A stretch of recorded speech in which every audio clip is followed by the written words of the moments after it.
Sérieux candidat à la remontée en division supérieure, Grenoble reçoit Mont-de-Marsan pour le compte de la 3e journée de Pro D2.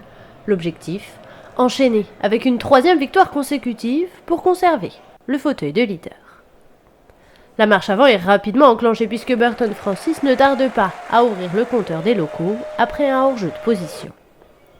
Il faut attendre la 10e minute pour voir le compteur des Landais se débloquer après une faute au sol des Guy. Loustalo réduit l'écart.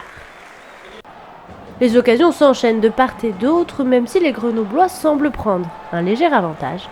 Malgré tout, aucune des deux formations ne parvient à franchir la défense adverse, alors Francis opte pour le drop. Il soulage les siens et rajoute 3 précieux points à plus de 40 mètres. Dans la foulée, Loustalo lui répond 9 partout à la demi-heure de jeu. Le premier tournant de cette rencontre a lieu à la 30e minute. Sur une action d'essai grenobloise, Vakaya se met à la faute. Il plaque à retardement son vis-à-vis Guillemin et écope d'un carton jaune, le premier d'une longue série. En supériorité numérique, les joueurs de Stéphane Glas choisissent l'épreuve de force et à force d'insister, le pack landais se met à la faute et M. Ramos accorde un essai de pénalité aux locaux.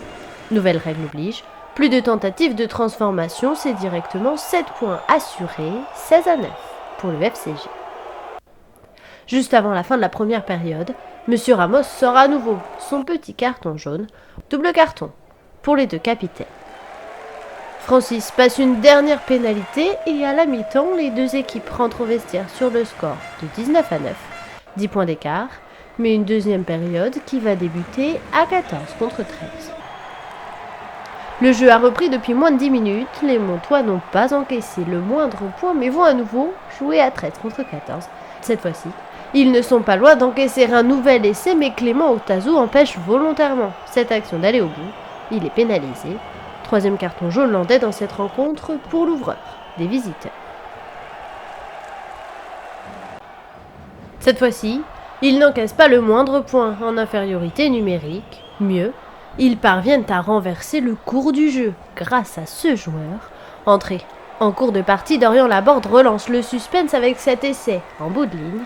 La transformation est manquée, mais les Landais reviennent à hauteur, 19-14. Gervais Cordin, 18 ans, signe un petit exploit personnel.